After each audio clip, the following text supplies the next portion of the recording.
So it seems as though some people don't like the way Nikon has implemented a control dial on the Nikon ZF, specifically the ISO dial. I've been seeing some video where people are saying, well, when I put it in out of ISO in the menu and then I want to change it on the manual dial, it doesn't do anything. And they're upset with that. People are saying that this is Nikon not doing a great job of implementing this feature inside the camera.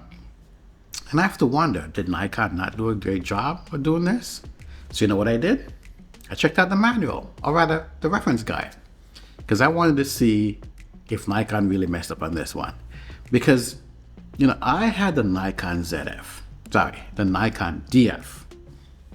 And on the DF, I recall if you set auto ISO in the system menu, and then you set the dial to like a higher ISO, the ISO basically would take priority. And that's, you know, whether it's in the menu or it's in the dial. That's what it would do. But since we're talking about the dial, let's use for an example, the setting. If you put auto ISO up to say 6400, you're outside shooting daylight and you're like, maybe I'll get a little bit of dark, it'll be fine. And then at some point you go inside where it's really dark and you're like, oh crap, this thing is not picking up. And you change the dial to 12,800. Guess what? Now the upper limit is now 12,800. The ZF, sorry, I keep saying ZF, the DF was a photo-only camera. And for those of us who utilize old cameras and the dials, you know, this kind of makes sense. At least to me it did. Many people just want a dial to control everything. And if you want to do that, then you just go in full manual mode. There is no issue there. That solves everything, right? Stick it in manual, you have full control over it. But then sometimes you don't want to be bothered with keep changing if you're moving around from different areas, from light to dark. So you want auto ISO to take away some of the controls for you. Now the ZF works quite similarly. And before I dive into that, let me say something.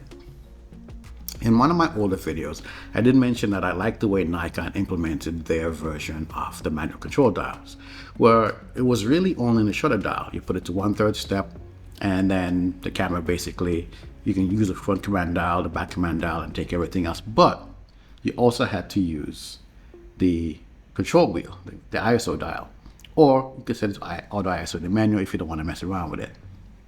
And that worked fine. On the ZF, they've kind of gone the Fuji route, where both dials now have to be put in a certain mode to get everything to go back into auto. Kind of annoying, and I say that because the camera does have a full auto mode on it and program mode and so on, but if you want to use the sub-command dials, then you have to put it in the C on the ISO menu and 1/3 step on the shutter dial. That seems to, you know, resonate with a lot of Nikon shooters. If you're new to Nikon, maybe something different for you and you're like, okay, I have to do this. The retro style setting is not for everyone, let's be honest.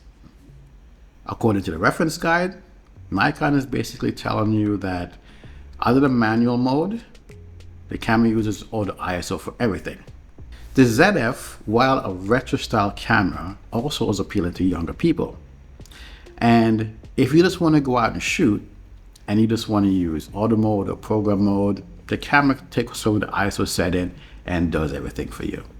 For the younger folks getting into this retro style camera, there are a lot of people who are not used to dials, ISO settings, and so on and so forth, but they like the look. They love the look, right? They like the feel, the lens, the whole kind of retro style look, but they don't want to learn all the dial stuff. That's like, yeah. So it was designed to also appeal to those people. Leave it in full auto and go out and shoot, get great images. Coming back to those of us who want to use the dials, but sometimes you don't. And when you put it in auto ISO, and let's say you set it to 12,800 as your upper limit, and now you want to change it to something lower, you expect that you can just go on the dial and do that. Doesn't work that way. Now you're upset. Why are you upset? Because you think Nikon flubbed it, right? If I take it out of C, it should automatically give me manual control back and I don't have to worry about anything. But the reference guide states differently. The reference manual is telling us that once you set the auto ISO, if the dial is within those ranges, it does nothing. Let's say you set it for 12,800. And now you want to shoot at something higher, really dark outside. And you want to like push the boundaries. Okay, you can do that. Now you can turn the dial and set it to say 16,000, 25,000, 51.2. Now the upper limit in the auto ISO setting is whatever it's set to on the dial. The dial overrides it at the upper limit, not the lower limit. The camera controls all of that, but the upper limit is what the dial is going to control.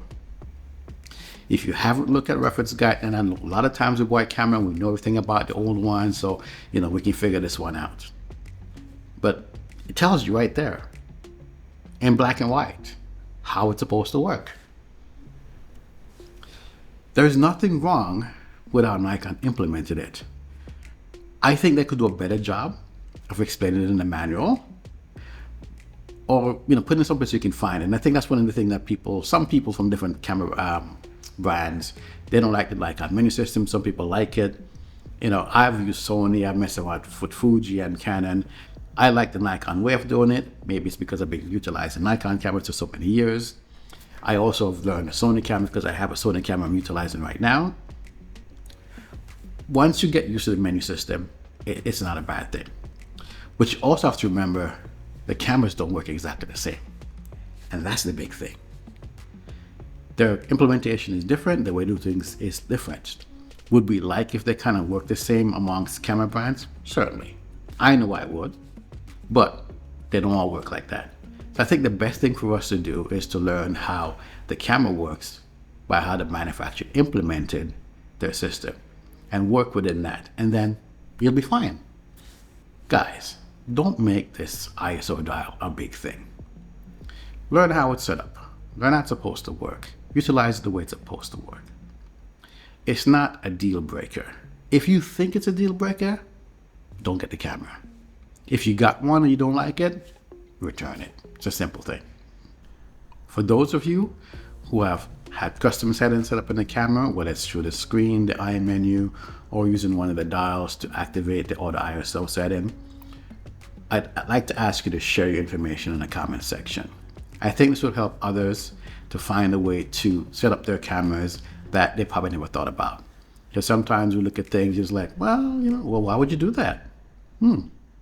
Well, based on what my hands is, I can hit this button, turn the dial, ISO is changing.